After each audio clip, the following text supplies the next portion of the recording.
বন্ধুরা, তোমাদের জন্মাষ্টমীর অনেক অনেক শুভেচ্ছা রইলো। সবাই ভালো থাকো, সুস্থ থাকো। কিছু জিনিস আনার জন্য আমি বাজার যাচ্ছি। যেহেতু আজকে জন্মাষ্টমী, তো অনেক জিনিস লাগবে। তো দেখো আমাদের এখানে কত জল হয়ে গেছে বন্যায়। এই টোটোতে উঠে পড়েছি, চলো বাজার যাওয়া যাক। গোপালের জন্য কিছু জিনিস কেনার ছিল, যেমন গোপালের জামা, মালা ইত্যাদি। তো কেনা হয়ে গেছে। আরও অনেক কিছু জিনিস নিয়েছি। তো চলো বাড়ির উদ্দেশ্যে যাওয়া যাক। টোটোতে উঠে গেছি বাড়ি যাওয়ার জন্য। এর আগের ব্লগে দেখেছি তোমরা যে একটা গোপাল আমি রং করেছিলাম। তোমাদের বাড়ির গোপালটার রঙও আমি করেছি, কিন্তু সেই ভিডিওটা দেওয়া হয়নি। এর পরের বার দেবো। এখানে গোপালের ভোগের জন্য প্রস্তুতি নেওয়া হচ্ছে। আটা মাখা হয়ে গেছে, ও চিনি ও নারকেল দিয়ে তালটা মেখে নিচ্ছে। এটা দিয়ে তাল বড়া করা হবে গোপালের জন্য।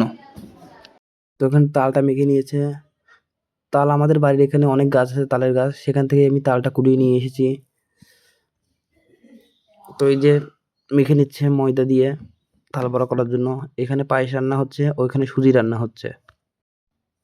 খিচুড়ি ও সবজি করার জন্য এখানে সবজি কেটে নিচ্ছে। এখানে বৌদি তৈরি করছে। এই যে লুচি ভাজা হচ্ছে, আর সাইডে করা হচ্ছে তালের ক্ষীর,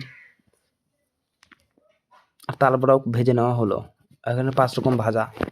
গোপালের ভোগ রান্না কমপ্লিট। এই যে আমাদের বাড়ির গোপাল, কেমন লাগছে তোমরা কমেন্টে জানিও। আর এই যে অল্প কিছু আয়োজন করা হয়েছে গোপালের জন্য, কেমন হয়েছে তোমরা সবাই কমেন্টে জানিও।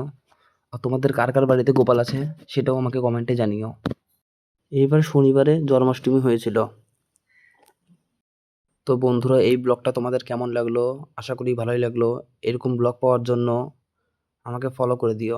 ইউটিউব থেকে দেখে থাকলে সাবস্ক্রাইব করে দিও। তো আজকে গোপালের জন্মদিন, তোমরা সবাই গোপালকে শুভেচ্ছা জানিও। জয় গোপাল। তো দেখা হচ্ছে পরের ভিডিওতে।